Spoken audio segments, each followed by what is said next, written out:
രാജീവ് ചന്ദ്രശേഖറിനെതിരായ ഈ ആരോപണങ്ങളിൽ ലോകായുക്ത അന്വേഷണം എങ്ങും എത്തിയിട്ടില്ല എന്നുള്ളതാണ് ലഭ്യമാകുന്ന വിവരങ്ങൾ. അന്തിമ പരിശോധനയ്ക്ക് ലോകായുക്തയ്ക്ക് നൽകിയ ഫയലിൽ ഇതുവരെ തീരുമാനമായില്ല എന്ന് പറയപ്പെടുന്നു. 11 വർഷമായിട്ടും കർണാടക ലോകായുക്ത നടപടിയെടുത്തിട്ടില്ല എന്ന ആക്ഷേപമുണ്ട്. ഇപ്പോൾ വിഷ്ണു തലവൂർ വിശദാംശങ്ങളുമായി ചേരുന്നു. ഇതാണ് രാജീവ് ചന്ദ്രശേഖർ ഉന്നയിച്ച ആ ഇഷ്യൂവിൽ ഭരണകൂടം അല്ലെങ്കിൽ നമ്മുടെ ഭരണ സംവിധാനങ്ങൾ, നമ്മുടെ അന്വേഷണ സംവിധാനങ്ങൾ എത്രമാത്രം ഇഴയുന്നു ഒരു തീരുമാനവും എടുക്കാതെ. കാരണം രാജ്യം ഭരിക്കുന്ന പാർട്ടിയുടെ സംസ്ഥാന അധ്യക്ഷനായിരിക്കുന്ന രാജീവ് ചന്ദ്രശേഖറിനെതിരെ വർഷങ്ങൾക്ക് മുമ്പ് ഉയർന്നു വന്ന ആക്ഷേപമാണ്. അതിൽ ലോകായുക്ത ആ ഫയലിൽ ഒരു തീരുമാനവുമില്ലാതെ അങ്ങനെ കിടന്ന് നീങ്ങുന്നു, ഇഴയുന്നു എന്നുള്ളതാണ് വിവരം. വിഷ്ണു തലവൂർ വിശദാംശങ്ങൾ ചേരുന്നു. വിഷ്ണു, ഈ വാർത്താ സമ്മേളനത്തിൽ അദ്ദേഹം അറിയാതെ പറഞ്ഞു വെച്ചൊരു കാര്യമുണ്ട്. ഇങ്ങനെ ഒരു ഇഷ്യൂ ഉണ്ട്, പ്രശ്നമുണ്ട്, അദ്ദേഹം സമ്മതിച്ചതാണ്. അപ്പോൾ ആ പ്രശ്നത്തിന് അന്വേഷണം ഉണ്ടാവണ്ടേ? അന്വേഷണം പ്രഖ്യാപിച്ചിട്ടുണ്ട്.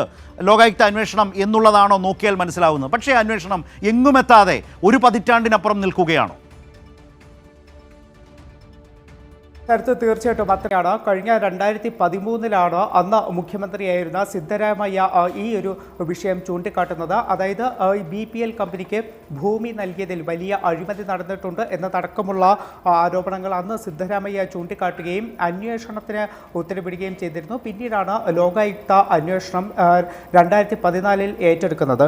പക്ഷേ ലോകായുക്ത അന്വേഷണം ഏറ്റെടുത്തെങ്കിലും ആ ഒരു അന്വേഷണ റിപ്പോർട്ടിൻ്റെ അന്തിമ പരിശോധന ഇതുവരെ നടന്നിട്ടില്ല എന്ന് തന്നെയാണ് നമുക്ക് മനസ്സിലാക്കാൻ കഴിയുന്നത്. 2015 നവംബർ 29 ലോകായുക്തയ്ക്ക് മുന്നിലേക്ക് ഈ അന്വേഷണ റിപ്പോർട്ട് എത്തുകയാണ്. പക്ഷേ അന്നു മുതൽ അന്തിമ പരിശോധന നടത്താതെ മാറ്റിവെക്കുന്ന ഒരു സാഹചര്യമാണ് ഉണ്ടായത്. ഏകദേശം ഈ 11 വർഷങ്ങൾക്കിടയിൽ 21 തവണ മാറ്റിവെച്ചു എന്നതാണ് നമുക്ക് മനസ്സിലാക്കാൻ. ഇതിൽ ഏറ്റവും ശ്രദ്ധേയമായ ഒരു കാര്യം കൂടി വളരെ ക്യുക്കായി വിഷ്ണു, വളരെ ശ്രദ്ധേയമായ ഒരു കാര്യം. ഒന്ന്, വിഷ്ണു പറഞ്ഞതിൽ ഞാൻ മനസ്സിലാക്കുന്നത് ഈ പരാതി ആദ്യം ഉന്നയിച്ചയാൾ, പ്രശ്നം ഉന്നയിച്ചയാൾ സിദ്ധാരാമയ്യ, അങ്ങനെയാണ് വിഷ്ണു പറഞ്ഞു തുടങ്ങിയത്.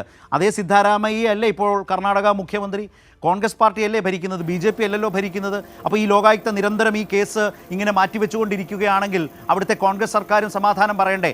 ആക്ഷേപം ഉന്നയിച്ചവർ തന്നെ അധികാരത്തിൽ വന്നിട്ടും ആ ആക്ഷേപിതനായാൾ, ആരോപണ വിധേയനായാൾ തൊട്ടടുത്ത സംസ്ഥാനത്തിൽ ഇപ്പോൾ BJPയുടെ സംസ്ഥാന അധ്യക്ഷനായിരുന്നിട്ടും ആ അന്വേഷണത്തിൽ ശരിയായ അന്വേഷണം നടത്തി വസ്തുത പുറത്തു കൊണ്ടുവരുവാൻ കർണാടകയിലെ കോൺഗ്രസ് സർക്കാരും താല്പര്യപ്പെടുന്നില്ല എന്നാണോ മനസ്സിലാക്കേണ്ടത്? ലോകായുക്ത ഇങ്ങനെ ഇഴയുന്നു എങ്കിൽ ശരത്ത്, അത് തന്നെയാണ് ഏറ്റവും പ്രധാനമായി നമ്മൾ എടുത്തു പറയേണ്ടത്. കാരണം വീണ്ടും കർണാടകയിൽ കോൺഗ്രസ് സർക്കാർ വരുന്നു, സിദ്ധരാമയ്യ സർക്കാർ വരുന്നു. പക്ഷേ എന്നിട്ടും 2 വർഷം കഴിയുമ്പോൾ പോലും ഇതിലൊരു അന്വേഷണ പുരോഗതി ഉണ്ടാകുന്നില്ല എന്ന് തന്നെയാണ് നമുക്ക് മനസ്സിലാക്കാൻ കഴിയുന്നത്. ഏറ്റവും ഒടുവിൽ ലോകായുക്തയ്ക്ക് മുന്നിലേക്ക് അന്വേഷണ റിപ്പോർട്ട് ഒരു അന്തിമ പരിശോധനയ്ക്ക് എത്തുന്നത് 2024 ജൂലൈ 16 പക്ഷേ അപ്പോൾ പോലും ഒരു നടപടിയും ഇതിന്മേൽ ഉണ്ടാകുന്നില്ല.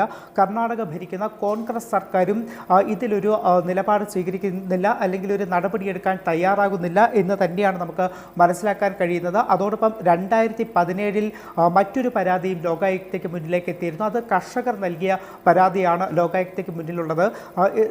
അത് കർഷകർ 60ഓളം കർഷകരുടെ കയ്യിൽ നിന്നാണ് ഭൂമി ഏറ്റെടുത്ത് BPLന് നൽകുന്നത്.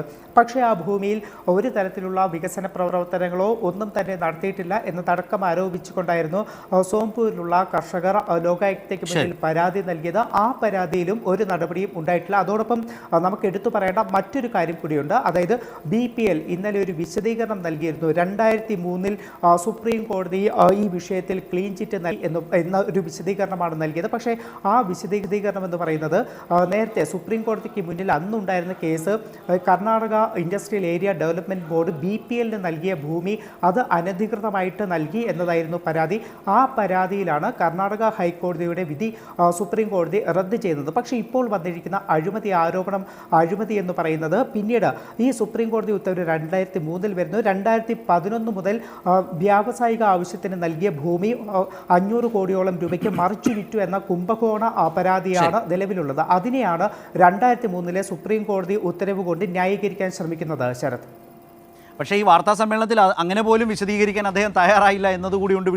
വിഷ്ണു പറഞ്ഞ അത്രയും പോലും ഇക്കാര്യങ്ങളിൽ പറയാൻ നിർഭാഗ്യവശാൽ BJPയുടെ സംസ്ഥാന അധ്യക്ഷൻ ഇന്ന് തയ്യാറായിട്ടില്ല. ഈ കേസിൻ്റെ വിവിധങ്ങളായ വശങ്ങളാണ് ഇപ്പോൾ വിഷ്ണു തലവൂർ ദില്ലിയിൽ നിന്ന് സൂചിപ്പിച്ചത്. അനുകൂലമായ സാഹചര്യം പോലും വിശദീകരിക്കാൻ അദ്ദേഹം തയ്യാറാകാതിരുന്നത് എന്തുകൊണ്ട്? പക്ഷേ അതിനുശേഷം ഈ സുപ്രീം കോടതിക്ക് വിധിക്ക് ശേഷവും ഇങ്ങനെ ഭൂമി കൈമാറ്റം ചെയ്യപ്പെട്ടിട്ടുണ്ടോ? ചോദ്യം അതാണ്. അതിന് ഉത്തരം അദ്ദേഹം പറയേണ്ടത് തന്നെയാണ്. അതുമായി ബന്ധപ്പെട്ട് പക്ഷേ ലോകായുക്തയുടെ അന്വേഷണം എന്തുകൊണ്ട് ഇങ്ങനെ ഇഴയുന്നു എന്ന് പറയേണ്ടത്, അതിന് ഉത്തരം പറയേണ്ടത് കർണാടക ഭരിക്കുന്ന കോൺഗ്രസ് ആണ്, മുഖ്യമന്ത്രി സിദ്ധാരാമയ്യാണ്. സിദ്ധാരാമയ്യ തന്നെയാണ് ഈ ആരോപണം ഉന്നയിച്ചത് എന്നതുകൂടി ഉണ്ട്. മുൻപ് മുഖ്യമന്ത്രി അല്ലാതിരുന്നൊരു കാലത്ത്, ഒരു 10 വർഷത്തിനപ്പുറം. ഇപ്പോൾ അദ്ദേഹം മുഖ്യമന്ത്രിയായി 2 വർഷം കഴിഞ്ഞിട്ടും ഒരു നീക്കുപോക്കും ആ അന്വേഷണവുമായി ബന്ധപ്പെട്ടില്ല എന്ന് വന്നാൽ കോൺഗ്രസ് എന്താണ് അതുകൊണ്ട് ഉദ്ദേശിക്കുന്നത് എന്നതുകൂടി കേരളത്തിലടക്കം പറയേണ്ടതുണ്ട് ഈ വിഷയം മുന്നോട്ട് പോകുമ്പോൾ.